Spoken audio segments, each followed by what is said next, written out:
Hello everyone.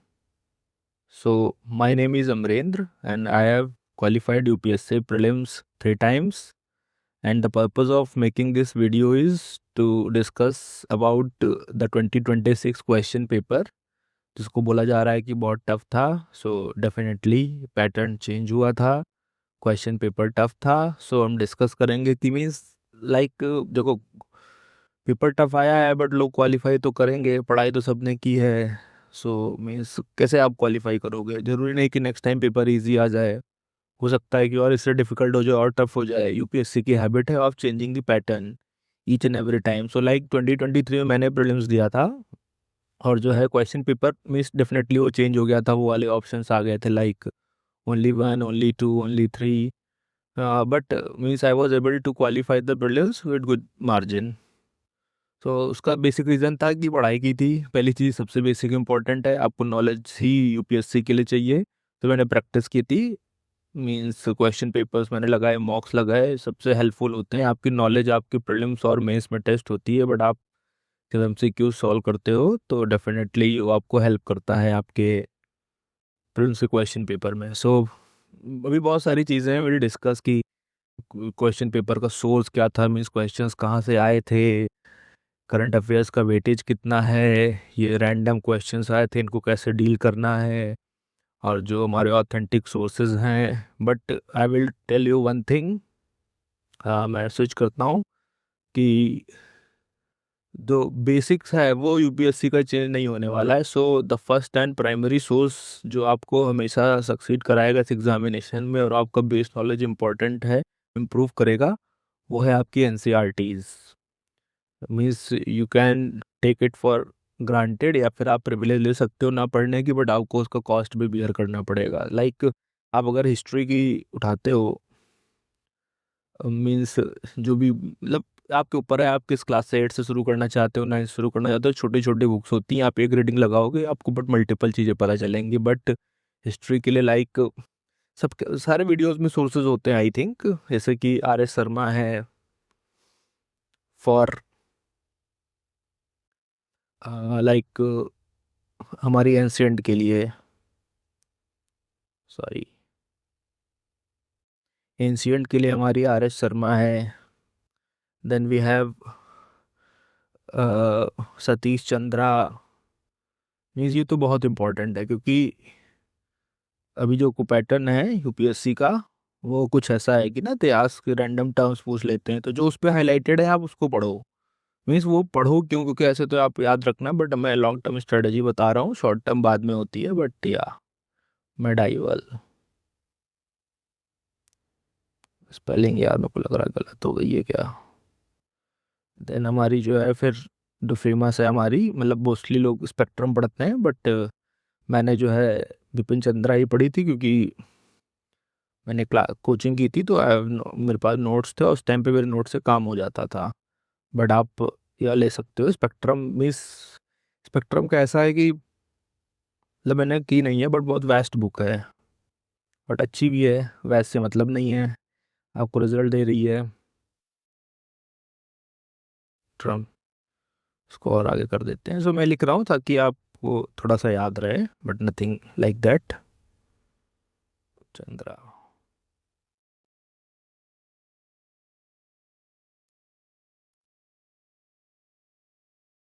Okay, ठीक है. अभी आगे मूव करते हैं. सो मैं एक एक टॉपिक डिस्कस करूंगा, उसके बाद जो है, और मैं आपको बता रहा हूँ कि ये मीस ये काम आने ही वाले हैं आपको. एनसीईआरटी की हिस्ट्री बेसिक मस्ट है. अगर आपके पास प्रिविलेज है, मीस से मेरे को इंटरेस्ट था, तो मैं जो है तमिलनाडु हिस्ट्री, जो सॉरी तमिलनाडु की जो एनसीईआरटी है बुक है, वो मैं बहुत पसंद आई मेरे को. लाइक फॉर रिवीजन पर्पस कुछ ऐसे टर्म्स हैं जो मुझे अच्छे से कवर हुए, स्पेशली द एंशियंट पार्ट, उस पर अच्छा आता है. Means you will get the good command over that. So उसकी तमिलनाडु की जो बोर्ड की बुक है उसको आप पढ़ो. मैंने तो प्रिंट करा ली थी, मेरे को ज़्यादा पसंद था, तो यू कैन डू दैट. फिर आपका जैसा इकोनॉमी है, इकोनॉमी के लिए तो मस्ट है एनसीईआरटी. आपकी माइक्रो वाली और माइक्रो दोनों जो है वो इम्पोर्टेंट हो जाती है. यानी सोर्सेज, चलो मैं सोर्सेज बाद में लिख के आपको पीडीएफ में डाल दूंगा. Let us move to question paper. क्योंकि ये सोर्सेस सबको पता है कि एनसीईआरटी लाइक ज्योग्राफी की पढ़नी है, हिस्ट्री की पढ़नी है, इकोनॉमी की पढ़नी है। For environment means like important है आपका कि जो एक वो I think NCERT class 12th की बुक आती है बायोलॉजी की, उसमें लास्ट के 4 चैप्टर्स हैं। मेरे टाइम पे तो वही थे, they are basic important, basically more important, क्योंकि उससे डायरेक्टली क्वेश्चंस आते हैं और आपका जो बेस बनता है, आप अगर नॉन मीन्स आपने एनवायरनमेंट नहीं पढ़ा है, व्हाट इज, तो हमने मतलब कि जब छोटे होते हैं तब पढ़ते हैं, बट वो अगर आप 4 चैप्टर्स करोगे तो आपके बेसिक फंडामेंटल्स बहुत अच्छे क्लियर हो जाएंगे। लाइक बहुत सारी है, बीओडी पे क्वेश्चन आया, उस पर अच्छे से दिया हुआ है, स्पीसीज क्या होती हैं एंड स्पीसीज रिचनेस क्या होती है। मैं जो भी इन्वायरमेंटल टर्म्स हैं, जो यूपीएससी बेसिकली जनरल स्टडीज़ का क्वेश्चन पेपर है, तो आपसे वही डिमांड करता है, तो आप भी वैसे ही प्रिपेयर कर सकते हो। So let us move to question paper, discuss करते हैं कि मतलब कैसे क्या करेंगे, थोड़ा सा स्ट्रेटेजी, फिर हम धीरे धीरे डील करेंगे थ्रू द फर्दर वीडियोज। मेरा पर्पज़ था कि आज बस ऐसे डिस्कस करते हैं, क्वेश्चन पेपर देखते हैं इस बार, तो कि आंसर कीज भी आ गई हैं। सो अच्छी बात है ये तो, कि मीन्स आप देख सकते हो कि आपका लाइक स्कोर क्या है एंड ऑल। अभी मतलब बोलते हैं प्रोविजनल है, बट हम उसी हिसाब से अपने मार्क्स कैलकुलेट करते हैं। सो देखो जी, मैंने जब क्वेश्चन पेपर जो मैंने मतलब प्रिपरेशन मेरा था, अभी मेरा अटेम्प्ट ख़त्म हो गया है, बट मेरे कुछ लाइक बेसिक रूल्स थे कि देखो पहला है नॉलेज आपकी इंपॉर्टेंट है, नॉलेज इज़ द सुप्रीम, जो सुप्रीम पावर होती है ना, वो नॉलेज ही है आपकी। सो नॉलेज आपके पास ज़रूरी है होनी, तभी आप जो है इस पेपर को कर पाओगे, बट नॉलेज सिर्फ सफिशिएंट नहीं है आपके पास। तो लॉजिक, लॉजिक लोग बोलते हैं कैसे बिल्ड होगा बेसिकली जब आप प्रैक्टिस करोगे। आप पढ़ो, बुक्स पढ़ो, अपने स्टैंडर्ड सोर्सेज पढ़ो, जो भी मटेरियल्स हैं, लेकिन वही है ना, उसका लर्निंग कब होता है, ऐसा नहीं हो सकता कि आप मटेरियल उठा लाए और पढ़ना स्टार्ट कर दिया। नहीं, सबसे पहले स्टार्ट करो एनसीईआरटीज, बिकॉज एनसीईआरटीज जो है आपका बेस बनाएंगे। और मैं बता रहा हूँ, बोलने की बात होती है, बेस बना रहे, वही डायरेक्ट क्वेश्चन आते हैं आपके की रोटेशन रिवोल्यूशन का डिफरेंस आप कंफ्यूज होगा, एनसीईआरटी में इतने अच्छे से एक्सप्लेन किया हुआ है, they will directly ask from there. फिर बहुत सारे स्पीसीज हैं, मीन्स मैंने तो बनाया है, मेरे बहुत सारे क्वेश्चन मैंने सारे प्रीलिम्स दिए हैं, मुझे बहुत हेल्प मिली है। बट हाँ, आप रिवाइज करते रहो उनको, so that you can get. So चलो डिस्कस करते हैं। मैं ऐसे रैंडमली क्वेश्चन डिस्कस कर रहा हूँ, कुछ कुछ जो मतलब from my point of view, मेरे एंड से जो मैं सॉल्व कर सकता हूँ, और आप कैसे आप उसको अप्रोच करते हो। लाइक मैं अपनी अप्रोच सुनाऊंगा, सपोज हम रियल टाइम में बैठे हुए हैं, तो हम अभी एक एक क्वेश्चन लेंगे, सो दैट की एक अंडरस्टैंडिंग बने। सो ऐसे मैंने लास्ट क्वेश्चन इसलिए लिया है क्योंकि मतलब हैबिट हो गई है मेरी कि लास्ट से शुरू करो, या फिर ऐसे आप कहीं से भी रैंडमली पिक कर सकते हो, बट चलो अभी स्क्रॉल कर दिया है तो कर दिया है। सो द फर्स्ट 100 क्वेश्चन कहता है कि consider the following statements about multi dimensional poverty index. तो टॉपिक ऐसा है, जिसने एनसीईआरटी जिसने इकोनॉमी पढ़ी होगी, करंट अफेयर्स थोड़ा पढ़ा होगा, तो टॉपिक को उसको मीन्स ये टर्म उसने जरूर सुना होगा कि मल्टी डायमेंशनल पॉवर्टी इंडेक्स क्या होता है। इसकी रिपोर्ट्स भी आती रहती हैं, बट कोई नहीं पढ़ता। बट हाँ, जो करंट अफेयर्स मैगजीन आती हैं, उस पर प्रॉपरली ये जो है टॉपिक होता है आपको, क्योंकि हर साल एक रिपोर्ट रिलीज होती है, या फिर आपने क्लोज नोट्स पढ़े होंगे तो उसमें इसको मेंशन करते हैं, वो पढ़ाया जाता है कि like multi dimensional poverty index क्या हो गया है। पहले अदर इंडेक्सेस होते थे, अभी जो है एमपीआई कैलकुलेट होता है पॉवर्टी को कैलकुलेट करने के लिए, क्योंकि टाइम चेंज हो रहा है, तब आपके पैटर्न्स और फॉर्मूलाज भी चेंज होते हैं। तो MPI is calculated using Alkire Foster methodology. So मतलब जो प्योर इकोनॉमिक बैकग्राउंड से है उसको पता होगा, but if I am not from the economics background, so मेरे को नहीं मालूम है। सो मैं पहला स्टेटमेंट पढ़ता हूँ, मैंने कहता हूँ ओके गुड। सेकंड स्टेटमेंट कहता है MPI calculated by NITI Aayog has a total of 12 indicators. Means मेरे को देखो, मेरे को ऐसा था कि 10 होते हैं शायद, बट दे हैव 12 इंडिकेटर्स। फिर उसके बाद थर्ड ऑप्शन पे आते हैं, maternal health and bank account are common indicators in the MPI of NITI Aayog and MPI of UNDP. बस ये लॉजिक है यूपीएससी का, जब वो मल्टीपल स्टेटमेंट्स देता है ना, तो फॉर श्योर मतलब कि जनरली जनरली यही मैं कर रहा हूँ कि वो गलत ही होता है। This and this but not this, तो वैसे ही है कि मतलब एमपीआई, मैटरनल हेल्थ और बैंक अकाउंट कॉमन इंडिकेटर्स हैं नीति आयोग में भी और यूएनडीपी में भी। सो मेरे को इन चार ऑप्शंस में से मुझे सिर्फ ये पता था कि ये लॉजिकली ये वाला नहीं है, क्योंकि एमपीआई मुझे ऐसा आइडिया था कि किस मेथड से कैलकुलेट होता है, ये मेरे को बिल्कुल आइडिया नहीं था। बट हाँ कि ये था कि नीति आयोग के इंडिकेटर्स होते हैं 10 होते हैं 12 होते हैं, थोड़ा मैं कंफ्यूज था। बट ये था कि जब ये ऐसे स्टेटमेंट्स होते हैं आप क्वेश्चन पेपर सॉल्व करते हो तो यू गेट दैट कि ये क्वेश्चन ऐसे गलत होते हैं। सो अगर मैं सी पे जाऊँ 1 2 3 मतलब थर्ड स्टेटमेंट मेरे हिसाब से रॉन्ग है, तो बी एंड सी में गलत कर दूंगा, तो I am left with the option 1 and 2 only, मतलब 2 सेकेंड सही है।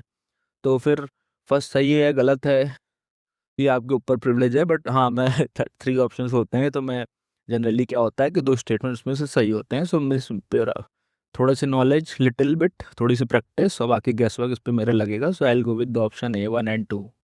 और मैं आपको बताऊं, शायद मैंने पढ़ा है कि तेंदुलकर कमेटी ने भी कोई एक रिकमेंडेशन दी थी एंड रंगाराजन कमेटी ने भी, उसमें भी कोई एक मेथड था recommended, but I am not able to recall that. Notes में है मीन्स नॉट अबाउट एमपीआई भी है थोड़ा सा कि ये बेसिकली लाइक यूएनडीपी इसको कैलकुलेट करता है एंड कितने इंडिकेटर्स होते हैं, लाइक हेल्थ है, एजुकेशन है, safe drink standard of living में like safe drinking water and all, but ये नहीं था, ये टर्म नहीं था।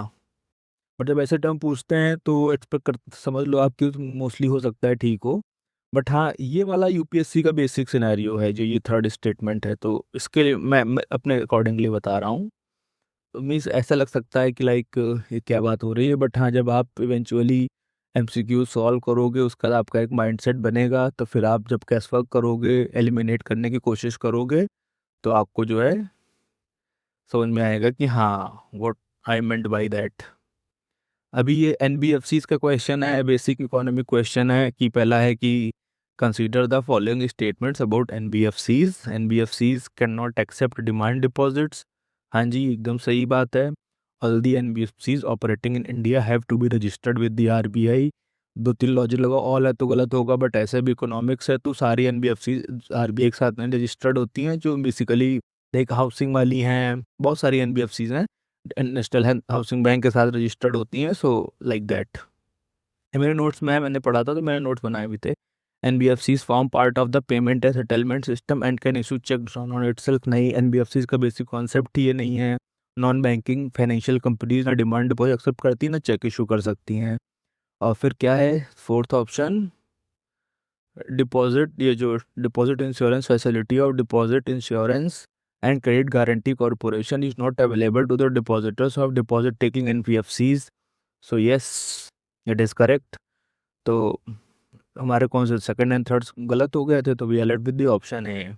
ठीक है, ऐसा नहीं है कि मेरा सही होगा, बट हाँ जो मैं अपनी जो मेरी विजडम है, जो नॉलेज है, अभी मैं उसके बेसिस पे आपको बता रहा हूँ।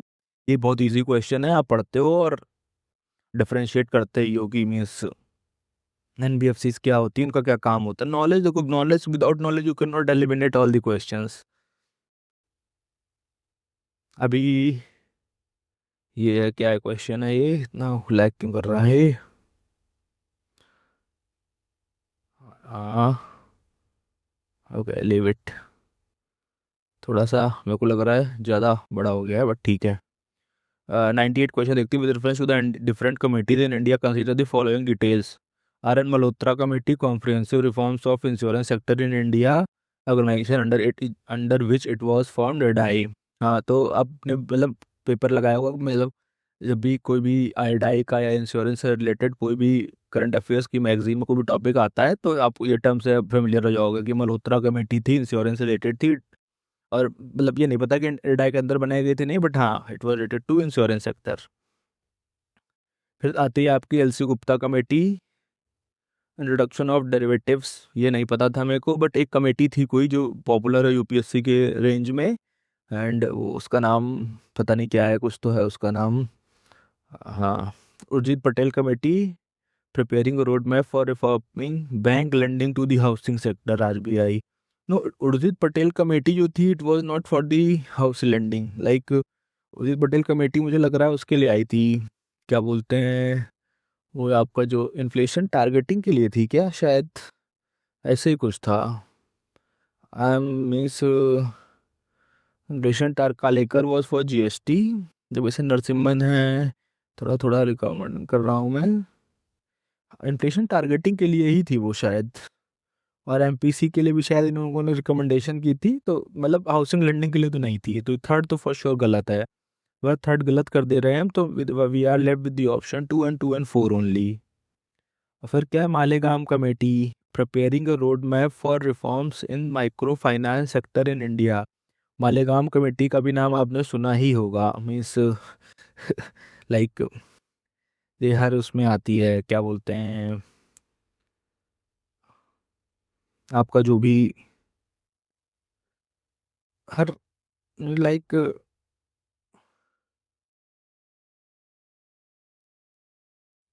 कोई भी आपका आता है, मालेगांव कमेटी मुझे लग रहा है 2-3 चीज़ों के लिए फेमस है।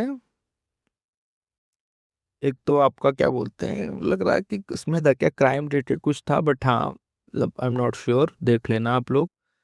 उर्जित पटेल वाली गलत है और गुप्ता वाली भी गलत है, तो 2 and 3 गलत है। फिर हमारे पास 2 ऑप्शन बचते हैं, 2 and 2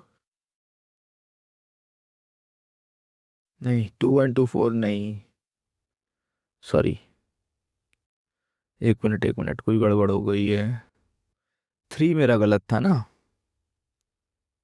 तो 2 सही होना चाहिए, 2 and 4 सही होना चाहिए। नहीं यार, R N Malhotra committee was तो मेरे को लग रहा है सही थी।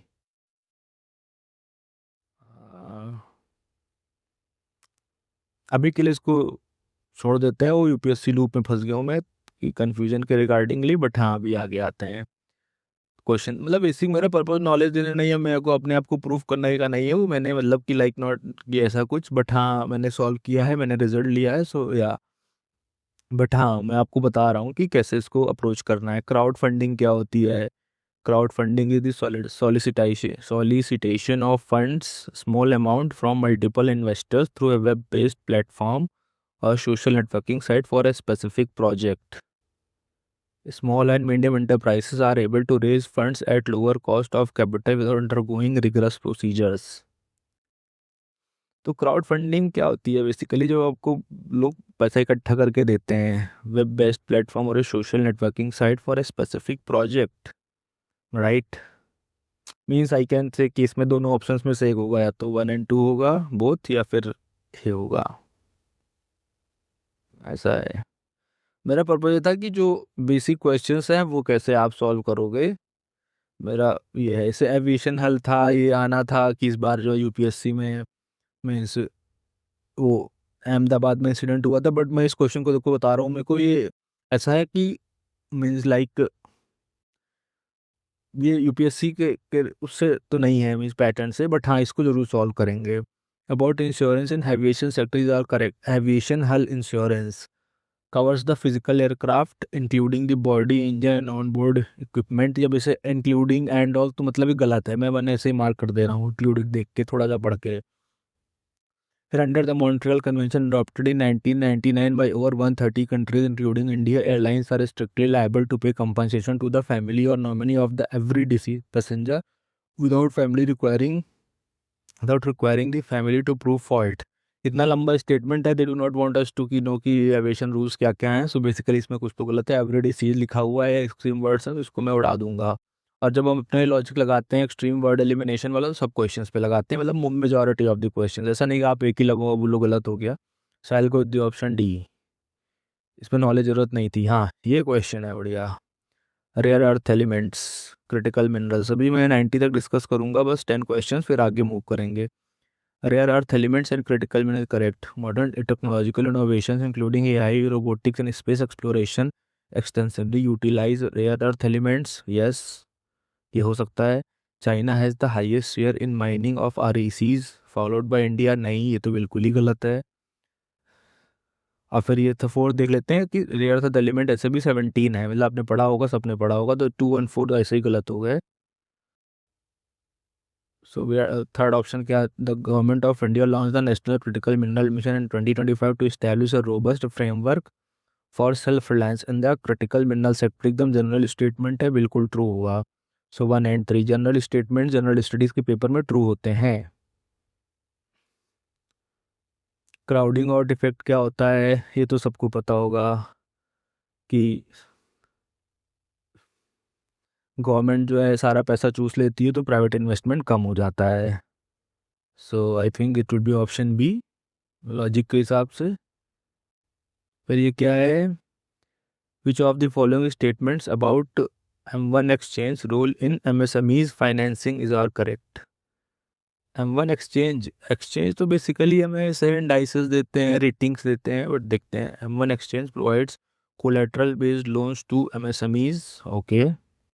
M1 exchange facilitates discounting for invoices and bills of exchange for MSMEs. Okay. M1 exchange functions as a credit rating agency for MSMEs.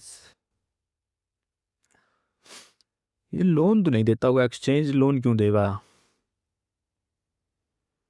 या ये तो थर्ड तो सही है, इससे भी है, अपने जो भी होते हैं उनको रेटिंग्स देती है, बहुत सारी रेटिंग के वो है ना, क्रेडिट रेटिंग एजेंसीज हैं, क्रेडा है एंड ऑल। सो ऑप्शन 3 तो सही है, तो I will go with the option C, क्योंकि कोलेटरल बेस्ड लोन्स क्यों देगा एक्सचेंज, जो है उसके पास कौन सी मीन्स ऐसा फंक्शन है या उसको अथॉरिटी मिली हुई है कि लोन दो? भाई सभी लोन नहीं देता, लाइक अदर एक्सचेंज लोन नहीं देते। ऐसे बेसिक बेसिक डिफरेंसेस होते हैं जो आपके जनरल कॉमन चीज़ों से आते हैं। सो मुझे लग रहा है, आई एम श्योर कि प्रटी कि ये पहला वाला स्टेटमेंट तो गलत ही था उसमें। A bond whose proceeds are used only to finance or refinance a combination of both environmental and social projects is called। देखो, कोई बॉन्ड है, आपने बॉन्ड इशू किया, उससे आपको पैसे मिले, जिसको आप यूज़ कर सकते हो इन्वायरमेंट में और सोशल प्रोजेक्ट्स में। इन्वायरमेंट मतलब पेड़ पौधे लगाओ, सोशल मतलब आप ड्रिंकिंग वाटर की फैसिलिटी अवेलेबल कराओ, सड़क बनवाओ एंड ऑल। तो ये क्या आपको ले जाएगा? ग्रीन। अगर सिर्फ इन्वायरमेंट होता तो ग्रीन होता, ठीक है। अगर सिर्फ आप सड़क बनवाते, रोड बनवाते, तो सोशल होता। It is not a sovereign bond, क्योंकि यहाँ गवर्नमेंट है नहीं कहीं, गवर्नमेंट इक्वल टू सोवरेनिटी होता है। तो डेफिनेटली सस्टेनेबिलिटी बॉन्ड है। और ऐसे भी जब आप जो है सोशल और इन्वायरमेंट लेके आते हो, तो मतलब कुछ आप लॉन्ग टर्म सोच रहे हो, तो सस्टेनेबल होता है वो। दो क्वेश्चन और डिस्कस कर लेते हैं, फिर उसके बाद कुछ अलग सा देखेंगे। हाँ, 91। Which of the following statements about real world assets tokenization are correct? Tokenization is the process of turning real world assets into digital tokens using blockchain technology. Very good. Means हाँ, ऐसा ही होता होगा या ऐसा होता है। मैं कहूँ तो tokenization of real world assets offers 24/7 access, promoting financial inclusion. Okay. Tokenization of the real world assets will allow the access to higher growth investment opportunities for individuals in India. Tokenization of real world assets means हो सकता है, possibility तो है, sure भी नहीं है, but possibility भी तो है। तो पहला देखो सही है, और सेकंड भी आप टोकन मिलके आपको 24/7 एक्सेस हो सकता है। 1 और 2 तो सही है। देखो, थर्ड में थोड़ा सा tokenization of real world assets will allow the access to, हाँ मीन्स लाइक आप ये सब चीज़ें अलाउ कर दोगे, डिजिटल कर दोगे, तो बाहर से पैसा ऐसा आने लगता है, ऐसा कुछ मैं समझ के चलता हूँ अपनी अंडरस्टैंडिंग से। तो या ए करूँगा मैं, क्योंकि सब जनरल स्टेटमेंट्स है, कोई एक्सट्रीम नहीं है, कोई नेगेटिव नहीं है। अभी ये देखो, रियल वर्ल्ड एसेट जिसने अच्छे से पढ़ा होगा, लाइक टोकनाइजेशन क्या होता है, इतना को डीपली नहीं जाता है। बट हाँ, अगर टोकनाइजेशन का कॉन्सेप्ट आपको पता है, जैसे आजकल देखा होगा आपने, आप क्रेडिट कार्ड यूज़ करते हो, इंस्टॉल करते हो एंड ऑल, तो उसके रिगार्डिंग आपसे वो टोकन जनरेट कर देता है ना, तो उससे थोड़ा सा रिलेट करो। अभी आते हैं 90th पे। Which one of the following statements about UPI and central bank digital currency digital rupee is not correct? So ये बहुत कंफ्यूजिंग टॉपिक था ना, कि यूपीआई से आप पेमेंट करते हो, पैसे कटते हैं, सेंट्रल डिजिटल करेंसी रुपी क्या है, थोड़ा हो जाता, दोनों ऑनलाइन है तो थोड़ा सा डिफिकल्टी हो जाती है। तो इसमें पूछ रहा कौन सा गलत है। UPI is real time payment system but digital rupee is akin to sovereign paper currency. Yes, UPI में आप रियल टाइम में पेमेंट करते हो, डिजिटल रुपी आपका सोवरेन करेंसी ही है। In case of UPI, settlement for end users happens instantly as the money gets immediately debited और credited. But in case of digital rupee, there is no settlement as the wallet balance get transferred to another wallet. Okay, ये इसको रखते हैं भी, UPI transactions are recorded by banks and reflected in bank statements. But in case of digital rupees, no data is captured in the bank statements as transactions are from one wallet to another. In both the cases, the liability lies with the users and their respective banks. ये देखो, ना देखो both club कर दिया इसने, इसमें this and this किया, थोड़ा सा देखो डाइसी किया इन्होंने, बट इसमें देखो आप option number D in both the cases means UPI है और डिजिटल रुपया the liability with the users and the respective banks. Like आप यूपीआई पेमेंट करते हो, आप करते हो, आपने किसी को 100 रुपये भेजे, डेबिट हुआ तो ठीक है, ट्रांजैक्शन पेंडिंग में चला गया तो आप क्या करते हो, आप अपनी बैंक को कॉल करोगे या बैंक के सपोर्ट पे जाओगे कि भाई मेरे पैसे कट गए, रिफंड कब आएगा मेरा एंड ऑल, ठीक है। यूपीआई में करते हो, बट डिजिटल करेंसी क्या है, उसमें डिजिटल करेंसी आपकी सॉवरेन करेंसी होती है, जैसे आपकी 100 रुपये की नोट है बस उसको डिजिटल फॉर्म में है, तो जो 100 रुपये की नोट होती है उसकी लाइबिलिटी किसके पास होती है इंडिया में, वो आपने नोट में कहीं पढ़ा होगा, मैं ऐसे कुछ स्टेटमेंट होता है ना, मैं धारक को 100 रुपये देने का ऐसा वचन या वादा करता हूँ, तो जो हार्ड करेंसी होती है उसकी लाइबिलिटी आरबीआई के पास होती है। सो जो डिजिटल करेंसी है उसकी लाइबिलिटी भी आरबीआई पे ही होगी।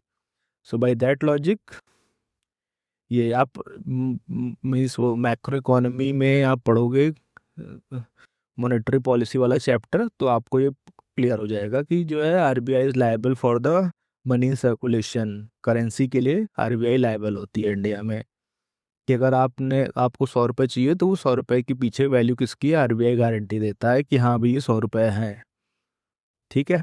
सो या बेसिकली अभी मैं इतना ही डिस्कस करूँगा। सो माय पॉइंट वाज कि अभी सोर्सेज ऐसे हैं, मैं सोर्सेज आपको आगे पॉइंट बता दूंगा, बट यस लाइक मैं थोड़ा सा लिख देता हूँ, इको इको में नौवीं में आप जो है एनसीईआरटी फॉर श्योर करो, 12th वाली तो पक्का ही करो फॉर प्रीलिम्स। पॉलिटी की तो यार बेस्ट बुक है लक्ष्मीकांत, उसका तो जो है स्टार्टिंग के 2-3 पेज ही जिसने पढ़ लिए मीन्स एक दो क्वेश्चंस उसके श्योर होने हैं। ज्योग्राफी के लिए मैं आपको रिकमेंड करूंगा, लाइक ज्योग्राफी के लिए देखो जिस हिसाब से पैटर्न आ रहा है उस हिसाब से तो एनसीईआरटी बेस्ट है, पहले इतना करो फिर आगे देखते हैं। एनवायरनमेंट के लिए मेरा